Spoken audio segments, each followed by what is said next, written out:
जिंदगी तो सभी जीते हैं, लेकिन कुछ लोग सब कुछ होने पर भी दुखी रहते हैं, लेकिन कुछ लोग थोड़ा सा होने पर भी खुश रहते हैं। राधे राधे। शर्मा जी की कहानी चैनल पर आप सबका हार्दिक हार्दिक स्वागत, अभिनंदन। 20 नवंबर को है उत्पन्ना एकादशी। मार्गशीर्ष महीने के कृष्ण पक्ष की एकादशी।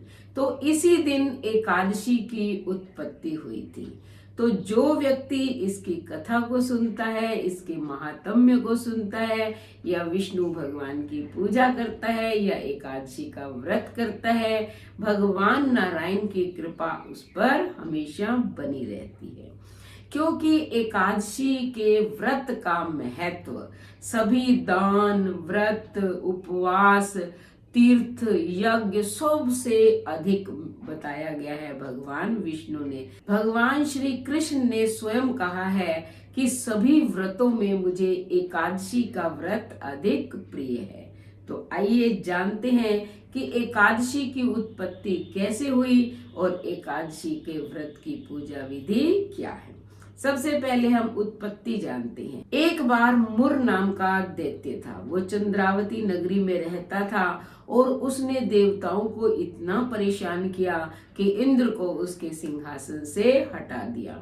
सभी देवता जो है वो मृत्यु लोक में आ गए उससे बचने के लिए, और भगवान शंकर के पास पहुंचे कैलाश पर्वत पर कि प्रभु, मुर दैत्य ने हमें राज्य से हटा दिया है, मारे मारे धरती पर घूम रहे हैं, आप हमारी रक्षा कीजिए। तब भगवान शंकर ने कहा कि आप जो है विष्णु भगवान के पास जाइए।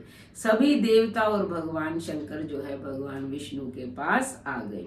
भगवान विष्णु क्षीर सागर में लेटे हुए थे। सभी देवताओं ने प्रार्थना की कि प्रभु, हम मुर दैत्य से बहुत परेशान हैं, उसने हमारा राज्य भी छीन लिया है, आप जो है हमारी रक्षा कीजिए।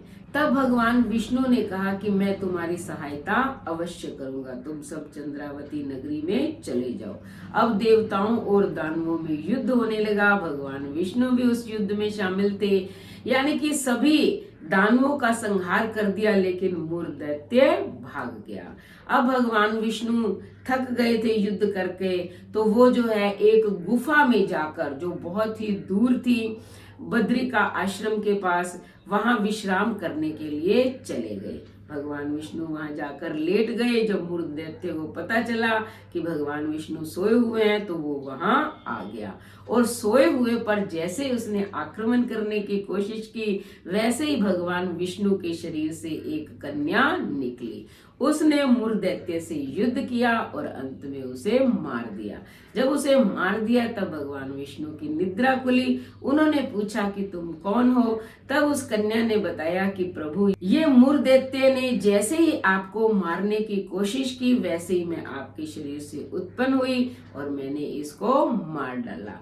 तब भगवान विष्णु ने कहा कि मैं बहुत खुश हो गया हूँ, क्योंकि तुमने देवताओं के कष्ट को दूर किया है, इसलिए मांगो, क्या वर मांगती हो? तब उस कन्या ने कहा कि प्रभु, आपके समान ही मेरी पूजा होनी चाहिए, मेरा व्रत होना चाहिए, और जो भी मेरा व्रत करे उसको आप सीधा वैकुंठ लोक में स्थान दे। तब भगवान विष्णु ने कहा तथास्तु, मैं जो है तुम्हें ये वरदान देता हूँ कि मेरे ही समान लोग तुम्हारी पूजा करेंगे, तुम्हारा व्रत करेंगे, और अंत में मैं अपने वैकुंठ लोक में उन्हें उचित स्थान दूंगा। इतना कहकर भगवान विष्णु जो है अपने क्षीर सागर में चले गए और वो कन्या भी अदृश्य हो गई। तो ये एकादशी के दिन कन्या का जन्म हुआ था, इसलिए इसका नाम एकादशी पड़ा।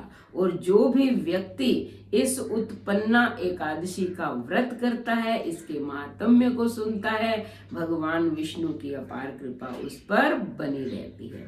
तो व्रत कैसे करना है? आप एकादशी के दिन प्रातःकालीन समय में सूर्योदय से पहले उठे, भगवान विष्णु की पूजा करें, रोली मोली गुड़ चावल धूप दीप पुष्प नैवेद्य से, और पूरा दिन भगवान विष्णु के नाम का जाप करें। ओम श्री वासुदेवाय नमः, ओम श्री नारायणाय नमः, ओम श्री विष्णुवे नमः।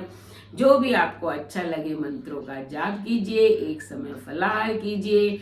इस व्रत के अंदर जो है आपको भोजन नहीं करना है, रात्रि जागरण कीजिए, नहीं तो मात्र जो है भगवान विष्णु की पूजा ही कर लीजिए। मान लो आप व्रत नहीं कर सकते हो तो आप पूजा कर ले, इसके महत्व को सुन ले, फिर देखें आपके जीवन में कभी कोई कष्ट नहीं आएगा। अगर आएगा तो भगवान की कृपा से आपको जल्दी उससे छुटकारा मिल जाएगा।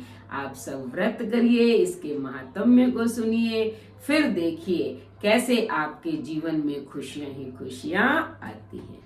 उसके बाद चैनल को सब्सक्राइब करें, लाइक और शेयर करें, कमेंट करें और बेल आइकन के बटन को दबाएं ताकि ऐसी ही कथा, कहानी, उपवासों की वीडियो का नोटिफिकेशन सबसे पहले आपको मिले। धन्यवाद।